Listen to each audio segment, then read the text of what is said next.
back again to my YouTube channel. Andito ako ngayon sa Naga. Magpapa-change oil ako kasi medyo malapot na eh. Tsaka every 5,000 kilometers nagpapa-change oil na ako. Sa gasolinahan ako magpapa-change oil kasi i-explain ko nga pala sa inyo kung bakit advisable ang magpa-change oil sa gasolinahan. Bibili muna ako ng oil filter na guys, mamaya balik ako, update ko kayo yan lang kayo Nandito na ako ngayon sa Shell, sa gasolinahan. Dito ako magpapa-change oil. Tapos nakabili rin ako ng oil filter. Ganyan ang technique ko. Hindi na masyado mahigpit dito guys eh. Kahit may oil filter, kasabi nga nila sa kanila oil filter, pero may baon ako kasi medyo expensive ang oil filter dito. Ang technique dito guys, kaya dito ako nagpapa change oil sa gasolinahan para masilip ko yung ilalim ng sasakyan ko, para makita mo yung mga sira ng pangilalim. So may idea ka na kung ano ang sira at ikaw na rin ang gagawa para makatipid ka, 'di ba? Tsaka ang langis dito, libre ang change oil. Basta sa kanila ka lang bumili ng langis. Pero minsan yung mahalang ano dito ang oil filter, kaya nagbabaon na lang ako. Hindi naman mahigpit, pwede naman daw. May update ko kayo kasi pila dalawang sasakyan, sunod pa ako guys. Diyan muna kayo ha, bye muna. Hello guys, nakataas na yung sasakyan ko. Yan kaya dito ako nagpapatuloy ko. Sabi ko nga para masilip yung ilalim. Saka every 5,000 kilometer ako magpa-change oil. Kung regular yung langis, pero kung mamahalin, special yung langis is 10,000 kilometer bago ka mag-change oil. Ginagamit ko regular lang 5,000 kilometer. Pwede kang sumobra konti lang, 500, 1,000, ganun lang. Pero maaaring iwasan yun. Kung wala pang budget, di na iiwasan talaga. Pero okay na hanggang 1,000 lang. Regular lang, katulad ng R4, yung Delo, ganyan. Yung medyo mamahalin kasi pagbigat sa bulsa. Inaano lang, mini-maintain ko lang para tumagal sa sasakyan. Lagi mo lang mini-maintain, huwag mong kalimutan ng change oil para hindi ka iwanan ng sasakyan. Sige guys, mamaya sabihin ko sa inyo kung tapos. Dito na po tayo ngayon sa gasolinahan, magpapa-change oil.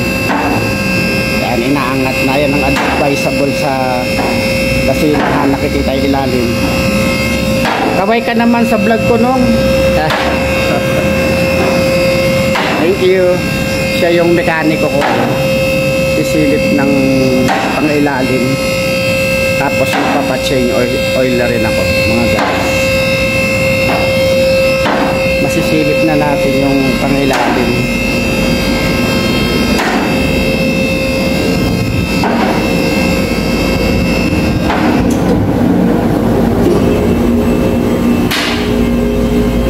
Guys, sisilipin ko na guys kung ayos yung rubber hosing ko. Ay, okay pa. Okay.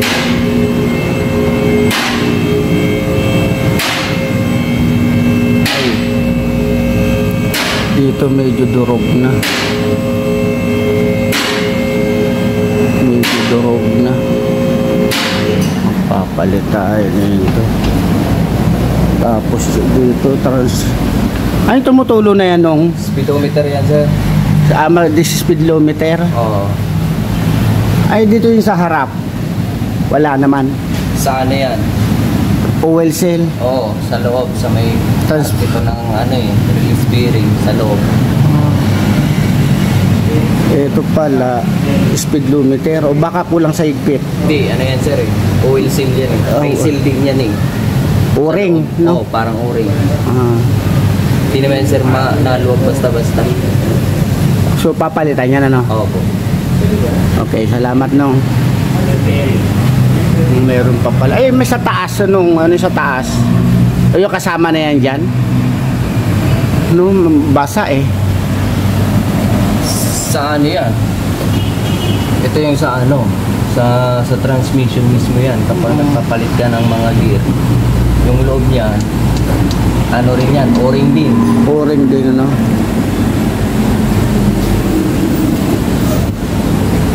Dami, o-ring, mga o-ring pala guys no. O, magma-maintenance na naman ako guys. O-ring daw sa transmission. Tapos sa speedometer. Pero kaya pa yan tiyagaan. Dagdag na lang tayo. Ito muna unahin ko kasi maingay eh. Maingay. Bibili sa next other day ko na lang ngayon ayusin.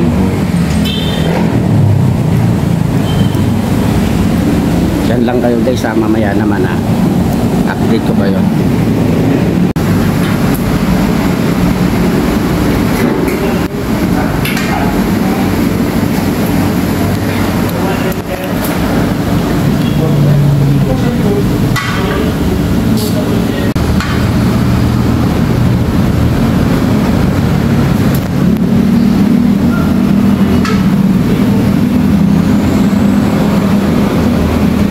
Dito hindi nawawasak. Hindi pala yan din.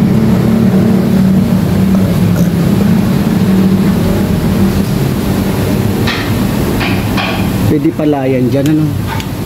Yung iba dito naman. Oo po, pwede rin dyan.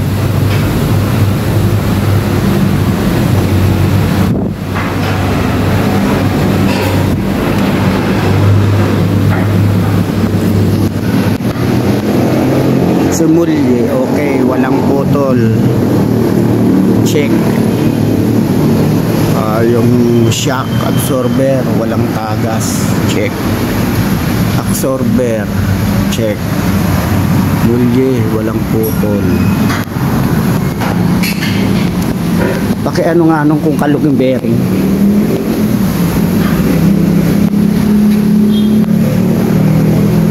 Wala, wala. Sa kabila.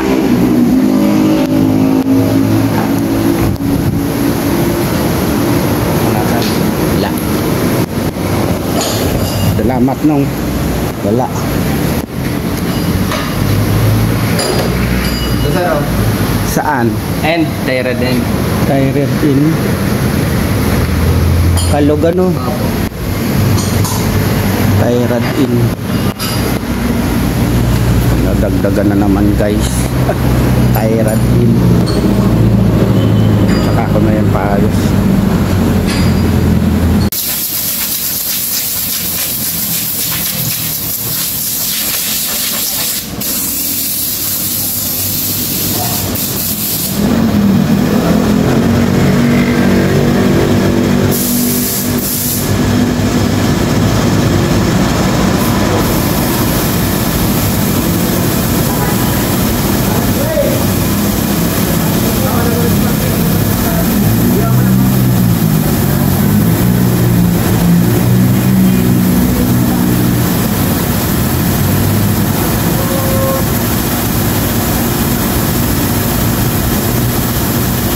Kaya pala guys, pagka nalulubak ako, parang kumakalog sa bandang kanan.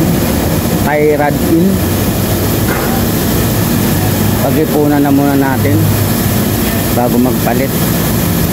Mabigat din no, pag may sasakyan, akala nilang ng iba, pag may sasakyan, maganda. Hindi nila alam, nagme-maintenance ka, ang bigat din ng maintenance ng may sasakyan. Ang mahal-mahal ng mga ang mahal-mahal ng mga pyesa. Buti na lang umi-income to kaya nakakuha ng pang maintenance. Ganyan ang buhay driver ng UB mga guys.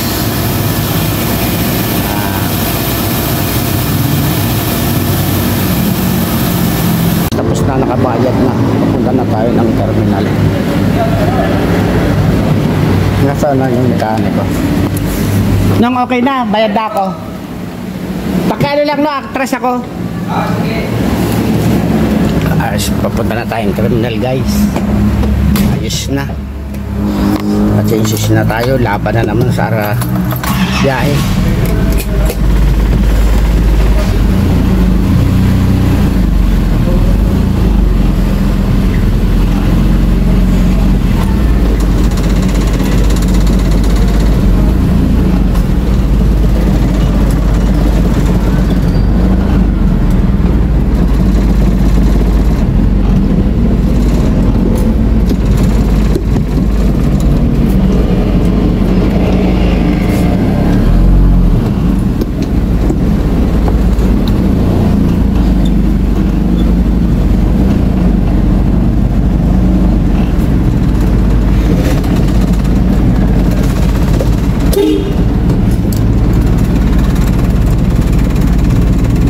Salamat lang sa ulitin ha. Okay. Yeah. Ay, salamat. Thank you. Thank you, boss.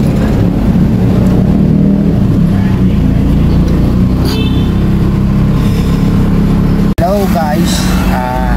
Tapos na yung ma-change yung sasakyan. Going na tayo sa terminal. Para pumila. Antayin yung biyahe ko.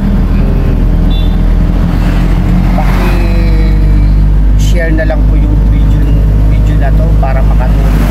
Yung tip ba, yung mga tip kung bakit sa gasolinahan ako nagpapa change oil para i-lifter, makita lahat kung ano ang mga sira, mga diferensya, para pagdating mo sa shop o kaya marunong ayos, ikaw na lang kukumpunin. Kung di kayo marunong, may idea na yung mga mekaniko na pupuntahan nyo na ito, ganun, ganyan yung sira. Punta na po tayo ng terminal. Paki-subscribe na lang po yung YouTube channel ko. Salamat, mabuhay, bye, sa muling pakikita.